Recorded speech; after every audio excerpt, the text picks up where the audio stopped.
Controller. Now the first thing you'll notice is it's incredibly large in comparison to, say, the PS4 controller or the Xbox One controller. It has more in common, I would say, with the original Xbox controller released many years ago. Now it provides thumbsticks which are very reminiscent of the PlayStation 4 in direct alignment with each other. Likewise, Xbox style buttons here, X, A, B and Y, which obviously makes it useful and easy for pairing with PC games which tend to use the Xbox scheme. Likewise, there is a D-pad, your shoulder buttons and trigger. Now interestingly, underneath they've added a really nice groove, so your hands actually sit quite nicely and comfortably inside the groove, which actually makes this additional weight not quite so much of a problem.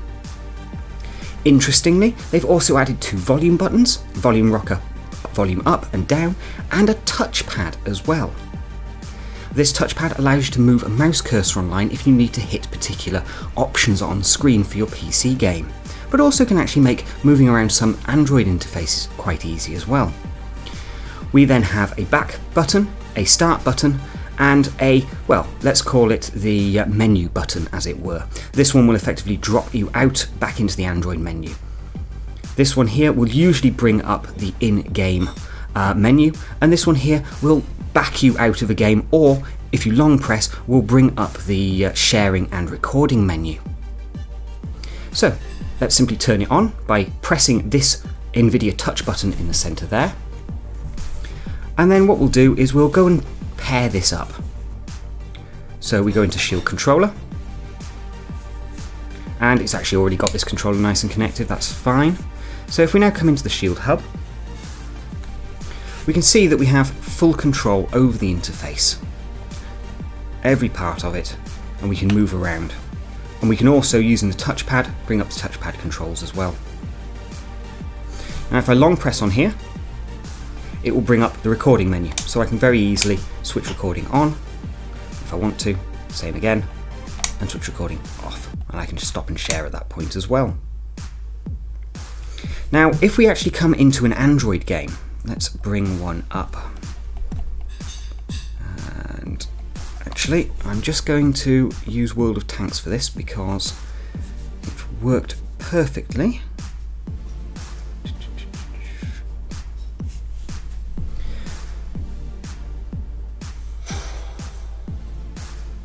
So if we long press on this forward or start button, as it's more commonly known here, what we can do is we can bring up the overlay. Now this is available for all Android games. From the overlay, you're then able, if you want to download profiles for the controller.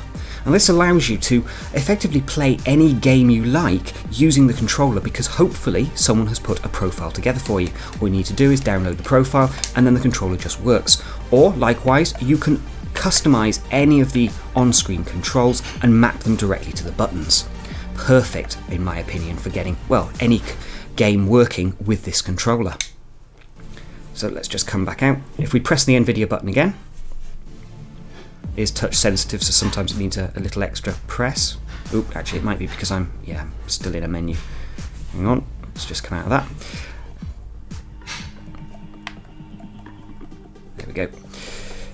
Now if we say want to play a PC game, what we'll find is that everything has already been mapped across for us, and it's done via Nvidia's own software, so there shouldn't be any major problems there. So if we fire up Wolfenstein,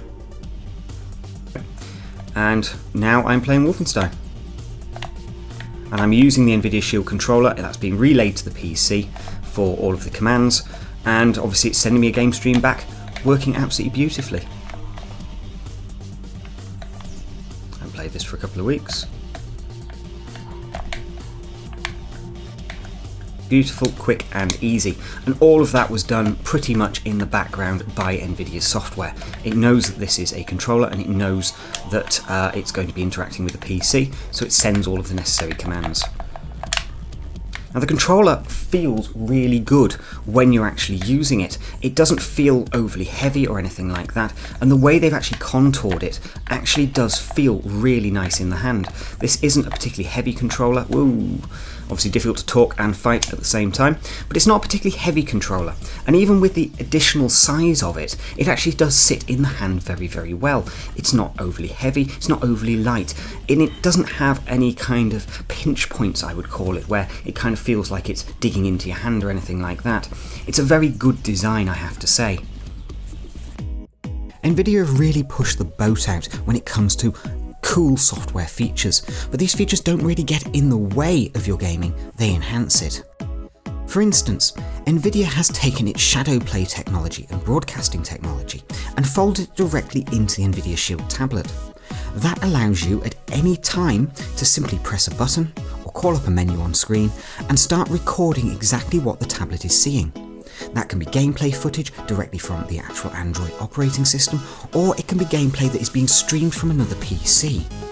That footage is then saved onto the tablet and can be shared immediately using the Android Share functionality. It's really, really slick, and it shows Nvidia have thought about, well, if we're going to build a gaming tablet, let's treat it like a gaming device. Let's give it all the same functionality we would a fully fledged PC, because it's got the horsepower to cope. Likewise, you can also stream directly to Twitch from the tablet itself. That's a phenomenal thing, including the microphone and the camera to use as effectively as a webcam, recreating the functionality you have if you were streaming from a desktop PC. It really is a watershed moment, and it's quite remarkable Nvidia have not only managed to pull this off, but have done it without compromising the underlying operating system or form or functionality of the tablet. It's all nice and transparent to your use of the device. For me, this shows the pedigree of Nvidia and how they've approached creating this device. It would have been very easy to simply say, we've created a new GPU, here's a few games you can use with it, crack on. But no, they've treated this like an ecosystem. They know that if you want to show off the power of this chip, you're going to have to put the groundwork in to creating the software that shows it off. The streaming technology, the recording technology, shows that this device has ample power. It can not only stream a game from your PC or play a game directly on the tablet at full speed and spec, but it can also record that information or broadcast it to Twitch without breaking a sweat. This shows a real amount of love from Nvidia to get this right. As I say, it would have been very easy for them to simply throw this together, shove it out onto the market, and worry about solving these problems later. They haven't. They've solved them in their first attempt. That is a remarkable thing. Thanks for watching.